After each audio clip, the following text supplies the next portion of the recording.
आरक्षण को लेकर है। जम्मू कश्मीर के आरक्षण कोटे को लेकर सूत्रों के हवाले से खबर मिल रही है कि सरकार ने ओपन मेरिट उम्मीदवारों के लिए कोटा बढ़ाने पर मोहर लगा दी है।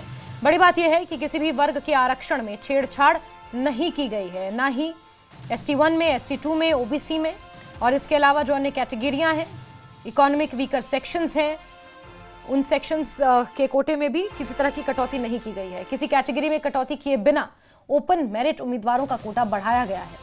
सूत्रों के मुताबिक सरकार ये फैसला तब सार्वजनिक करेगी जब उपराज्यपाल मनोज सिन्हा इस फैसले को मंजूरी दे देंगे। तो जम्मू कश्मीर के युवाओं के लिए ये दूसरी अच्छी खबर है, क्योंकि पहली अच्छी खबर एज रिलैक्सेशन को लेकर है, उस पर भी कैबिनेट में मंजूरी मिल चुकी है। उपराज्यपाल मनोज सिन्हा के पास उसकी फाइल भी पहुंच गई है। वहीं दूसरी अच्छी खबर यह है कि आज मुख्यमंत्री उमर अब्दुल्ला की अध्यक्षता में ये रिजर्वेशन के मुद्दे को लेकर बैठक हुई थी। जब स्टेट रीऑर्गेनाइजेशन एक्ट बना था उस वक्त रिजर्वेशन के कोटे में भी बदलाव किया गया था और हॉरिजॉन्टली इस कोटे को बहुत ज्यादा डिवाइड कर दिया गया था, जिसकी वजह से ओपन मेरिट के जो छात्र हैं उनमें खास तौर पर नाराजगी इसको लेकर थी। और अब कैबिनेट की बैठक में ये सूत्रों के हवाले से जानकारी मिल रही है कि ओपन मेरिट के जो कोटा है उसे बढ़ाया जा सकता है। कैबिनेट में 22 एजेंडा के आइटम थे ना, बहुत चीजों पे बातें हुई। द्वारका में नया कश्मीर हाउस बने, उस पे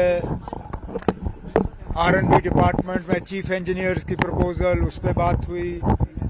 कोऑपरेटिव सोसाइटीज को किस तरह हम नए सिरे से उनको जिंदा कर सकते हैं, उसके लिए दो तीन एजेंडा आइटम थे।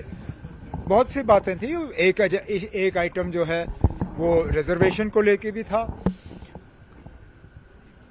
अब कैबिनेट मीटिंग की मिनट्स साइन करने और उन्हें ऑनरेबल LG साहब के पास भेजने से पहले मैं उन पे यहां तबसरा करूं, गलत होगा।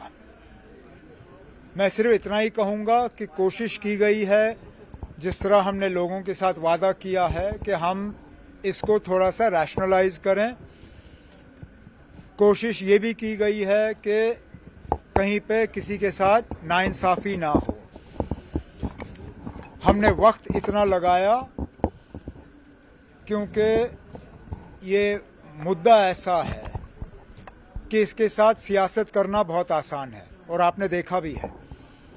जो लोग कल तक हमें ताने दे रहे थे कि आप लोगों ने रिजर्वेशन पे कुछ नहीं किया, आज हमें धमकियां दे रहे हैं कि अगर ये हुआ तो हम एहतजाज शुरू करेंगे। कैबिनेट ने अपने तरफ से कोशिश की है कि एक ट्रांसपेरेंट और एक फेयर प्रोसेस जो है हम अडॉप्ट करें। अब मामला ऑनरेबल LG साहब के पास जाएगा। जब तक फाइल उनके पास नहीं पहुंचती तब तक इससे ज्यादा मैं इस पे कहूंगा नहीं। और इसी के साथ बुलेटिन में फिलहाल के लिए बस इतना ही। आदाब।